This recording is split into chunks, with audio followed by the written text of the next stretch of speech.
Assalamualaikum warahmatullahi wabarakatuh. Salam sehat, salam sejahtera untuk kita semua. Ini dari Kuburaya untuk Indonesia. Hari ini saya Elviana Wardani selaku Kepala Bagian Sumber Daya Alam Sekretariat Daerah Kabupaten Kuburaya memberikan informasi yang sangat penting tentang pelistrikan yang ada di Kabupaten Kuburaya. Salah satunya adalah perluasan jaringan listrik yang berada di Desa Teluk Bakung, Kecamatan Sungai Ambawang.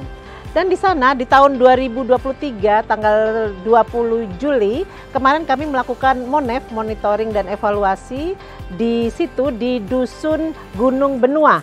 Di sana telah dilakukan perluasan jaringan listrik yang dilakukan oleh PT PLN Kalimantan Barat dan sudah dilakukan perluasan jaringan dari Desa Benua sampai perbatasan Desa Subah di Kabupaten Sanggau. Dan itu sudah terlaksana dengan baik, sudah terpasang dan tinggal kita akan melihat apakah masyarakat bisa manfaatkan jaringan listrik itu. Kemudian selain di Gunung Benua sampai perbatasan Desa Subah Kabupaten Sanggau juga dilakukan di Dusun Gunung Lonce. Gunung Lonce sudah juga dilakukan perluasan jaringan listrik. Kemudian yang tak kalah pentingnya juga di aras kira-kira 1 km dari Jalan Trans Kalimantan itu ada namanya Kampung Lama ya. Kampung Lama itu juga sudah dilakukan perluasan jaringan listrik, sudah dilakukan, tetapi sayangnya jaringan listrik itu belum bermanfaat penuh oleh masyarakat yang ada di situ. Karena KWH-nya belum masuk ke rumah tangga atau rumah-rumah penduduk. Jadi diharapkan memang setelah ada jaringan listrik, mudah-mudahan PT PLN nanti bisa segera merealisasikan itu KWH untuk rumah-rumah. Sehingga rumah-rumah di Kampung Lama itu bisa memanfaatkan listrik dengan sempurna. Dan hari ini Kampung Lama di Dusun Benua, Kecamatan Sungai Ambawang ya, itu masih menggunakan pelita, masih menggunakan diesel dengan bahan bakar solar. Padahal solar itu memang sangat terbatas jumlahnya karena dia solar termasuk bahan bakar atau jenis bahan bakar bersubsidi. Nah, jadi seperti itu. Mudah-mudahan dengan adanya jaringan perluasan jaringan listrik ini, masyarakat di Sungai Ambawang khususnya di Dusun Gunung Benua, Dusun Lonce itu dapat dan Desa Kampung Lama itu bisa memanfaatkan jaringan listrik yang baru terpasang dengan sempurna. Dalam rangka persiapan hibah dari pemerintah daerah ke pemerintah desa terkait dengan PJUTS. PJU itu artinya penerangan jalan umum tenaga surya yang berada di Desa Sungai Kerawang, Kecamatan Batu Ampar, maka itu telah dilakukan survei bersama atau verifikasi bersama antara sumber daya alam atau bagian sumber daya alam, kemudian bidang aset, kemudian dari perhubungan dan dari bagian umum. Itu juga sudah dilakukan verifikasi bersama ke Sungai Kerawang. Kita melihat di sana ada 90 unit PJUTS yang akan diserahkan dari pemerintah Kabupaten Kuburaya ke pemerintah desa. Dan setelah diverifikasi ternyata memang benar adanya itu ada 90 titik atau 90 unit PJUTS yang akan kita hibahkan.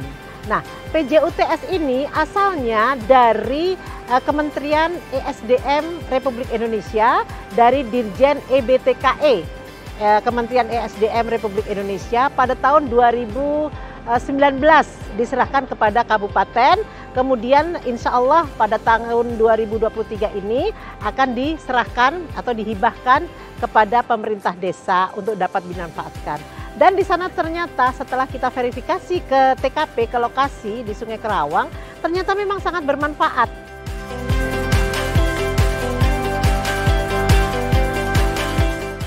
Kegiatan yang dilaksanakan hari ini itu merupakan sosialisasi peraturan Kepala BPH Migas Republik Indonesia nomor 2 tahun 2023 tentang pengguna JPT dan JPKB dengan dikeluarkannya nanti surat rekomendasi. Untuk itu kegiatan ini diperuntukkan atau ditujukan kepada beberapa OPD yang memang menangani langsung Dan ini nanti sosialisasi ini itu dilakukan atau sebagai narasumber itu adalah PT Pertamina Provinsi Kalimantan Barat. Nah, OPD-OPD atau sektor-sektor yang menjadi sasaran JBT yang boleh menggunakan JBT dan JBKP itu salah satunya adalah pada sektor usaha mikro. Nah, sektor usaha mikro ini itu menjadi kewenangan Dinas Koperasi UKM Perdagangan dan Perindustrian Kabupaten Kuburaya.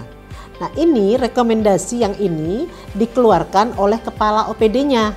Kemudian kalau usaha perikanan itu kepala perangkat daerah yang berhak untuk mengeluarkan rekomendasi bagi mereka itu kalau di Kuburaya adalah Kepala Dinas Perikanan Kabupaten Kuburaya.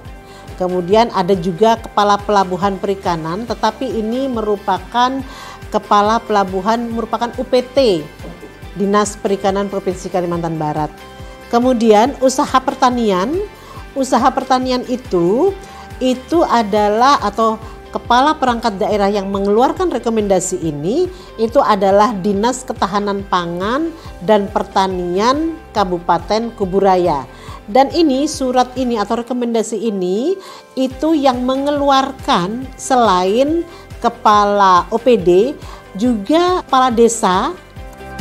Kalau di daerah di kabupaten itu kepala desa berhak juga atau boleh mengeluarkan rekomendasi. Kalau di daerah perkotaan itu adalah lurah. Untuk transportasi itu yang mengeluarkan rekomendasi itu adalah Kepala Dinas Perhubungan dan Kepala Desa bisa mengeluarkan surat rekomendasi. Ini khusus untuk transportasi air yang motor tempel. Transportasi air yang menggunakan motor tempel untuk angkutan umum maupun perseorangan. Ini bisa dikeluarkan oleh Kepala OPD dan Kepala Desa. Kemudian pelayanan umum. Pelayanan umum ini bermacam-macam. Bisa menggunakan JBT, minyak solar ya. Itu krematorium salah satunya. Krematorium juga untuk pembakaran dan tempat ibadah. Nah, ini dikeluarkan oleh Kepala Dinas Sosial. Kemudian juga panti asuhan dan panti jompo. Ini kebetulan di Kabupaten Kuburaya untuk panti jompo itu punyanya provinsi, tetapi panti asuhan banyak juga di sini. Nah, itu dikeluarkan oleh Kepala Dinas Sosial. Kemudian ada juga pelayanan yang termasuk pelayanan umum, itu adalah rekomendasi diberikan kepada rumah sakit tipe C, D, dan puskesmas. Nah, ini dikeluarkan oleh Kepala Dinas Kesehatan Kabupaten Kuburaya. Kemudian usaha perikanan itu untuk nelayan dengan kapal sampai dengan 5 JT yang terdaftar, terus kapal 5 JT sampai dengan 30 JT yang terdaftar dan pembudidaya ikan berskala kecil itu menggunakan minyak solar. Kemudian ada yang menggunakan pertalite itu nelayan dengan kapal sampai dengan 5 JT yang terdaftar dan pembudidaya ikan skala kecil, genset daya 15.000 watt dan pompa air daya sampai dengan 24 PK. Itu bisa menggunakan pertalite. Nah, yang lainnya usaha pertanian, kemudian usaha transportasi dan pelayanan umum itu semuanya menggunakan JBT atau minyak solar. Untuk lebih detailnya, khusus untuk usaha mikro itu yang menggunakan JBT atau minyak solar adalah mesin perkakas yang motor penggeraknya itu adalah JBT atau JBKP. Kalau JBT itu minyak solar, kalau JBKP itu adalah pertalite. Mudah-mudahan dengan adanya sosialisasi ini dan dari Pertamina sebagai narasumber, mudah-mudahan semua OPD yang ada di Kabupaten Kuburaya dapat mengeluarkan rekomendasi kepada sektor-sektor di bawahnya sesuai dengan peraturan yang sudah dikeluarkan oleh Kepala BPH Migas Republik Indonesia nomor 2 tahun 2023. Pada subkoordinasi, sinkronisasi, dan evaluasi kebijakan pertanian Kehutanan, Kelautan, dan Perikanan, salah satunya adalah monitoring dan evaluasi kegiatan pengembangan kelapa unggul atau kelapa dalam. Kegiatan ini dilaksanakan di Parit Tembakul, Desa Punggur Kecil, Kecamatan Sungai Kakap, Kabupaten Kuburaya. Pada tahun 2022, di Parit Tembakul, Desa Punggur Kecil, sudah diberikan bantuan dari Dinas Perkebunan dan Peternakan kepada 3 kelompok tani, yaitu 1. Kelompok tani Ingin Maju, 2. Kelompok tani Tun Jaya, 3. Kelompok tani Usaha Timur Jaya. Pada kelompok tani Ingin Maju dengan kelapa varietas Genjah sebanyak 3.550 batang untuk luas lahan 25 hektar. Dan pada kelompok tani Tun Jaya dengan kelapa varietas Genjah sebanyak 3.250 batang untuk luas lahan 25 hektar. Dengan kondisi sekarang sudah ditanam. Pada tahun 2023, di Parit Tembakul di Desa Punggur Kecil juga sudah diberikan bantuan dari Dinas Perkebunan dan Peternakan kepada kelompok tani Usaha Timur Jaya dengan kelompok varietas Genjah sebanyak 2.600 batang untuk luas lahan 20 hektar. Dengan kondisi sekarang, yaitu ada sebagian sudah ditanam, serta penyaluran bibit tersebut diiringi pupuk glorit dan pembasmian hama menggunakan pestisida. Terkait dengan perkembangan terakhir, di monitoring dan evaluasi setelah adanya kebakaran hutan gambut, tumbuh kembang sekitar 90% bibit kelapa dalam yang hidup. Akibat dari kebakaran tersebut, ada sekitar setengah hektar. Pada kelompok tani Tum Jaya, sekitar 70 batang yang terbakar. Serta untuk kelapa yang masih di wilayah gambut, jika ada gulma akan dibasmi menggunakan herbisida atau dibersihkan secara manual.